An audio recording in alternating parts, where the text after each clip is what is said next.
Welcome to Immigration Quicktake. This is Ellie Rutledge with the American Immigration Lawyers Association.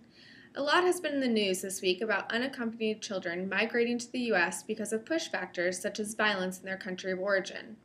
The number of children has been increasing since 2007, but the growth has surged in the past few years. In fiscal year 2013, more than 24,000 children were apprehended, almost double the 13,625 from fiscal year 2012. This year, estimates are that more than 60,000 children will come to the United States, the majority from Guatemala, El Salvador, and Honduras. Here to talk about UACs and the government's response is Doug Stump, president of AILA. Doug, thanks for joining us. First off, what are UACs? Well, Ellie, unaccompanied migrant children, or unaccompanied alien children, have entered the U.S. without a parent or a guardian and without lawful immigration status. UACs are unlike other immigrants because they're children, and based upon long-standing U.S. values and the Supreme Court decision in Flores v. Reno, UACs have been treated differently for decades.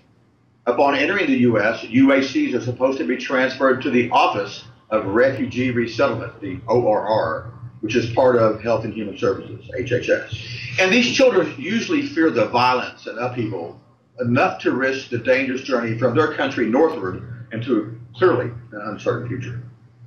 Thanks, Doug. What is the U.S. government doing to respond to this influx of UACs? Ellie, on June 2nd, 2014, the President issued a directive establishing a committee to bring together all the agencies that are involved and putting the Federal Emergency Management Agency, FEMA, as lead coordinating agency. Now, FEMA leading this effort, it makes perfect sense, as this is truly a humanitarian crisis that we must address. FEMA has access to a broad array of resources and has experience helping those whose lives have been impacted and affected by catastrophic change. I think that it's heartening that the agency chosen is not an enforcement agency, but is instead one whose mission is to alleviate human crisis.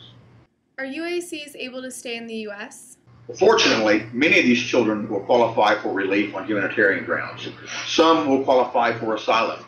Other relief set aside for victims of human trafficking or other serious crimes, or even possibly special immigrant juvenile status, which can apply to children who have been abused, abandoned, or neglected. While the majority are released into the custody of family members in the U.S. while they go through immigration proceedings, about 15% have absolutely nowhere to go, and these are placed in foster care or detained further.